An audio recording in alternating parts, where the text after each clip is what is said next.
Now that I have briefly described our 12 essential needs, let's take a closer look at our 2 additional temporary needs. Our 12 essential needs are pieces 22 to 33. Our 2 additional temporary needs are pieces 34 and 35. Piece 34 are subsequent needs, piece 35 are subsequent causes. Remember, all we have to do to solve every problem that is 100% within our control is to satisfy 2 groups of needs. The first group of needs has to do with 12 essential needs. The second group of needs has to do with these 2 additional temporary needs. The first group of needs we must satisfy, piece 34, are subsequent needs from being on the wrong path, or from making mistakes, or from being sick and disconnected, or from having hypoheliosis, or from not having one of our senses, from losing one of our senses. And altogether I've identified 10 subsequent needs, 6 of which are also problems of knowledge. We have pieces 34.1 to 34.10, and then pieces 7.1 to 7.6 are the same as 34.1 to 34.6. And those are those subsequent needs that are also problems of knowledge. Remember, we have a subsequent need for education and money and media, and then we have our government, and then we have religion and spirituality, and then we have a subsequent need for power. And then we get into the subsequent needs that are not problems of knowledge, although all of our needs can be used against us. And now we're looking at pieces 34.7, where we need energy. And then the next piece is an infrastructure. We need plumbing, water, and sewage. And then we're looking at 34.9, we need a subsequent need for shelter. And 34.10, we need a subsequent need for clothing. Why clothing, a subsequent need? Well, man is naturally a nude animal. Why shelter? Well, we also began in the tropics. In the tropics, we don't need a whole lot of shelter. Obviously, there are times when we need shelter. But mainly these would be subsequent needs because we're not living like we're supposed to. And then we have these subsequent causes. And these are subsequent causes that don't go away just because we remove the primary causes. And this is what's really confusing and what's really getting us in trouble. And this is the true art when it comes to solving problems. Because the science has to do with the law of cause and effect in our anatomy, and then the art has to do with the ripple effect and the damage we've done to ourselves, society, and our environment. And the important thing to understand here is we cannot change everything overnight. We may still have some temporary impairment or permanent damage that we have to deal with. And this is where the art comes into play. And this is where you play an active role in taking charge of your own health. My main job is to help you understand the science. We got to correct all of our mistakes, satisfy all of our essential needs, but most of us are not correcting 5 main mistakes. Remember, we got to add these 5 main mistakes onto our list of mistakes to correct, so we'll finally be in a position to satisfy these 2 groups of needs. And then, how we satisfy the damage is individual. We do our own individual damage, and we can either support these organs if they're damaged, and hopefully they're only temporarily impaired, and that's only on a temporary basis. But if they're permanently damaged, there's always going to be a need to supplement the body or support the body for these types of problems. So all we have to do to solve every problem that's 100% within our control is to satisfy these 2 groups of needs. The essential needs are basic. They have to do with the law of cause and effect. We are living systems. We need an environment to sustain us, and then how we interact with our environment. That's what determines those needs. But if we don't do that properly, then we damage ourselves. We damage our anatomy, and certain parts of our body might not be working. So that's why we have another set of needs.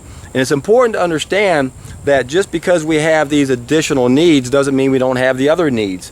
Remember, we have 2 types of anatomical limitations. The science has to do with the anatomical limitations we were given at birth, and the art has to do with the anatomical limitations that come from making mistakes that have damaged ourselves, as well as society and the environment. And to illustrate my point here, and to make sure that we don't get confused and use subsequent needs as an excuse not to satisfy our essential needs, let's say someone smokes a lot of cigarettes and they damage their lungs. Well, remember our essential needs. We need air, water, food. Right off the bat, we need air. We die within minutes. We don't have air. What if you smoke cigarettes and you damage your lungs? You still need air, right? You still need clean air, pure air. But now in addition to this, you need pure oxygen, perhaps, because you've damaged your lungs. The pure oxygen is an example of the art, where we've damaged our body. We have another set of needs. Just because we have a subsequent need for pure oxygen does not negate the fact that we still have a primary need for pure air. So this excuse is used over and over and over, saying, well, this can't be ideal because you need this. Well, it's ideal in an ideal world. We no longer live in an ideal world. As long as we do not live in an ideal world, we're going to have another group of needs we must satisfy. And this is where it can get kind of complicated. To illustrate what I'm trying to say medically, diabetes is well known for the number one cause of blindness in America, in neuropathy and gangrene, cutting off limbs left and right. And yet, diabetes is not a primary cause, it's a subsequent cause. So, again, there's cause and effect. There's a primary cause and a primary effect, but then there's a ripple effect, where effects can become causes, as in the causal loop, and effect can become knowledge, as in the knowledge loop. An example of the knowledge loop is, well, what's in the third stage of knowledge? What we get, that's the experience. Well, everyone knows that experience is the best teacher, and that's what ripples around. On the positive side, that's piece 114, where we complete the positive knowledge loop. On the bottom side, we complete the negative knowledge loop, that's piece 118, and that's where we perpetuate false knowledge. So that's how the ripple effect comes into play with knowledge. Now, when it comes to the causes, with diabetes especially, diabetes is now the cause of blindness, it's the cause of neuropathy, it's the cause of gangrene, and it's blamed for the cause, but it's not a primary cause, it's a subsequent cause. So what you have is primary cause, primary effect. But then there's a ripple effect where effects become causes in the causal loop. Now we have a subsequent cause. So there's a primary cause and a subsequent cause. But then there's always a ripple effect. So you got another subsequent cause, another subsequent cause. There's a bunch of subsequent causes. You see, everything we do affects us, and those effects accumulate and are reflected in the condition of all four of our current status factors. And it is the condition of our four current status factors that determines whether or not we have war, crime, violence, heart disease, cancer, diabetes, or even the common cold and the dark side of our behavior. And we don't want to concern ourselves with the details. We want to make this simple. Remember, we can either test an idea as time has come by working upstream, or we can get distracted and work downstream. Now this is important because when we deal with a subsequent cause, that's kind of like working downstream. And we have to work downstream because we can't change everything overnight. We have to immediately get rid of the money system the way it is. Remember, money is P7.2 and 34.2. We have a subsequent need for money. Money is the absolute tool of control right now. And the way it's set up, when it's based on debt-based currency, it creates a bondage from the very beginning. We have become debt slaves to the system. So we can't change everything overnight. We can't go from an exchange mentality to a gift mentality, which we will eventually. So we have to do damage control. This is a classic example of the art, where we have to deal with a subsequent need. And now we got to make the best of it. We got to at least make it a debt-free currency instead of a debt-based currency. That would be the first step. And then eventually, once we reach the tipping point and we reach the critical, and we reach the majority, and all of us get reconnected, our whole mentality will change, because we'll realize that the more we give, the more we receive. It's mind-boggling that we're wasting this planet that has so much to offer, and yet we're competing for resources. And why is that? We got the wrong mentality. Why is that? We have hypoheliosis. So there's always a simple solution to everything. We can always get distracted, and it's okay to get distracted and work downstream, but you never want to do the art without the science. And that's the key. Too many people who use the art, whether you use an herbs or acupuncture or chiropractic medicine or homeopathic medicine or even allopathic medicine, can be used for the art at the right times. Although mostly it's not. It's usually in 106. But what we're talking about is piece 35. And this is a big mistake. A lot of people who understand the law of cause and effect, they don't think you can screw up the law of cause and effect, and therefore you remove primary causes, voila, it's it. But no, they don't understand there's a ripple effect, and there is a time and a place to treat something. You got to work downstream sometimes, but you never work downstream without going upstream. So you never apply the art without the science. And then you always start with the science first, and when you do, the chances are 90% of the time you won't have to mess with the art. And then when it comes time to doing something relative to the art, sometimes the best thing is to do nothing. So the art is really an art, and it's where you play an active role in figuring out what that's going to take. But you got to start with the science. You got to start with the basic needs, our basic essential needs. That's where we're making the mistake. And that's where the first of my three-step process comes into play. There's only 3 ways to correct these 5 mistakes, and my first step is one of those 3 ways. It's the only way. Enough of us will do it so we can get everyone's attention. Remember, If we don't reach the tipping point, things will never change. So all you other guys that are trying to get people to do better things and you poo-poo my first step, you're an idiot, because nothing's going to change. And ultimately what you want is the same thing I want. We want to just correct these mistakes on a permanent basis. So my first step is only something we do on a temporary basis, so we can see what we're missing.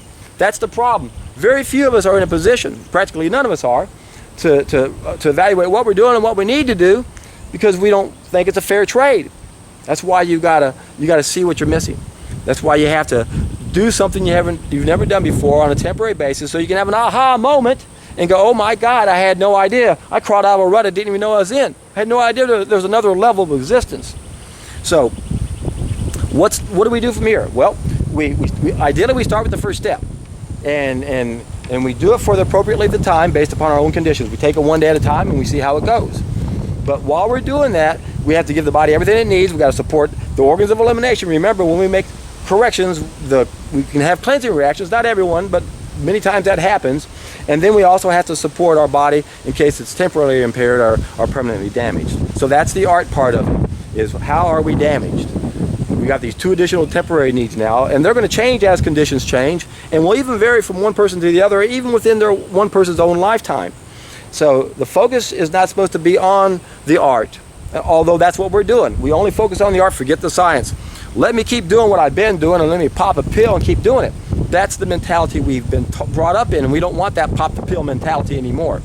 We got to take responsibility and realize that if we're popping pills or getting needles injected into us or taking herbs and not removing primary causes, we're doing ourselves more disservice, because we're taking away the motivation, the pain, the warning signs to tell us we're making a mistake. So it's time to get excited. It's time to find the courage to do something that very few people have done so far, but very soon all of us will be doing it. This is something that we have to do. We have to understand that all of our problems begin in childhood. Every 7-year-old child right now knows how to make the same mistakes that were taught that were taught by their parents, to guarantee that we will continue to have war, crime, and violence, and heart disease, and cancer, and diabetes, and on and on and on. Think about it. Every 7-year-old child knows how to continue on and keep making the same mistakes and have the same problems. And it only took one generation to go down onto the wrong path, because our ancestors made a mistake and they fell in love with it, they got addicted to it, they ran to the denial, they passed it on down to the children. That's part of their tradition. So when you grow up and it's part of your traditions, you see everyone doing it, what do you think? Oh my God, that's what we're supposed to do. But the beauty of what I'm proposing is that it only takes one generation to get us back on the right path. All we have to do is stop teaching our children the mistakes that were taught to us. There should be a law as effective as soon as possible. Every child born as of this date will always have a minimal biophoton level. And the rest of us will figure something out to help us make it work. But then once we reach the tipping point, it's going to be a moot point, because things are going to change so fast, it's going to be amazing that we'd ever want to do anything to lower our biophotons, because that's what it's all about. Biophotons means communication. We're lacking communication. We have chaos instead. There's a reason why we struggle as a species. There's a reason why we can't find the simple mistakes we're making. And it all ties into addictions and denials and traditions and the dark side of our behavior. And we got all these problems of knowledge that make it overwhelming. Make it simple. Test an idea whose time has come. Stop teaching your children the same mistakes that were taught to us. Stop putting your kids into the school system and start homeschooling them. The number one subsequent need from being disconnected, from being sick and disconnected, that's a problem in knowledge, is our subsequent need for education. If you look at how much money we're spending for national defense and interest on our loan and bailing out the rich people, and then compare that to what we're spending on health and education for the children, we're spending less than 2% on the things that matter. Indeed, our children are our future, but the people who rule the world don't want our children to amount to anything. They want them to be worse than we are. And that's the trend we're going, isn't it? Our choices are getting worse, and so are we. We're spiraling downhill, out of control, but we could stop it in an instant. It's all within our grasp. All we have to do is get enough of us to test an idea as time has come. I plead with you, make this video go viral. Make my playlist go viral. This is all free. Everyone, my God, this can happen so fast. It's already actually been done. Bill Bright had 14 million people doing what I'm talking about. He did it within 1 year. 14 million, come on, we can do this. With the media, with the internet the way it is right now, there's no reason why within 1 year we'd already be in awe going, oh my God, look what's happening. I don't have to go to work and work for that clown anymore. Our whole economic system is already changing. We're not using debt-based currency. We're getting rid of usury. Interestingly, we're doing the same thing Germany and Japan did, which is what caused World War II. If you want to question whether your belief system is accurate or not, think about that one for a while. What have you been told is the cause of World War II? Did you know it's because Germany and Japan were printing their own money? They got away from having someone else print their money and charge them interest for it? Doesn't even make sense. Could you print $1 million for me? You bet, here you go, I'm the printer. And by the way, you owe me $1 million plus interest. That's what we're doing. My God, how can we stand for this nightmare slavery system we have? We got to stop playing the game. And it begins by becoming the best that we can be. It begins by satisfying all of our needs. It begins by doing something we haven't done on a temporary basis so we can see what we're missing. Remember, within 1 week you have a light bulb moment, and it's going to get your attention. And it may take you several months before you have an aha moment, and when you do, you're going to come to the realization that none of these systems out there that have been set up to solve our problems will ever be able to solve our problems, because the solution to every problem that is 100% within our control lies within each and every one of us. Remember, that's the definition of a hero.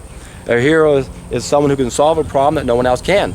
If most of our problems are self-inflicted, who's the hero? You! Look in the mirror. You're the one. Yes, we're the enemy, but guess what? We're also the ones we've been waiting for. You want a hero to come into your life? You're the one. You want to be a hero to your kids? Take the first step.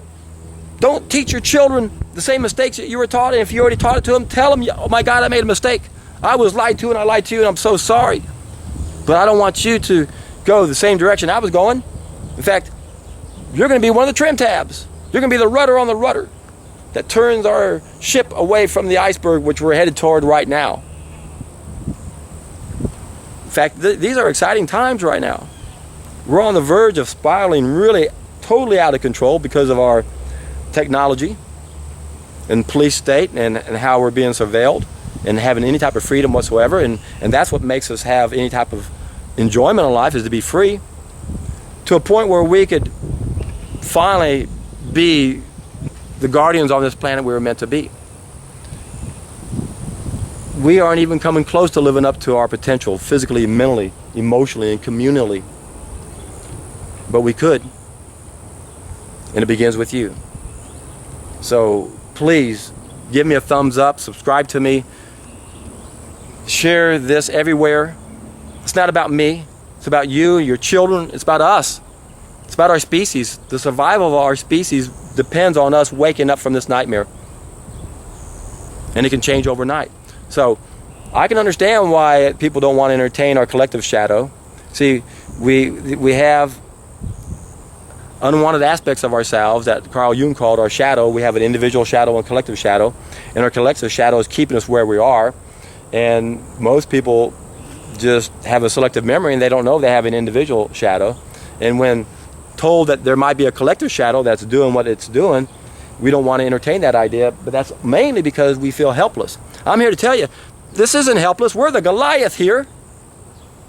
There's one thing stronger than all the armies in the world. That's an idea's time has come. That's all it takes. We're missing the knowledge.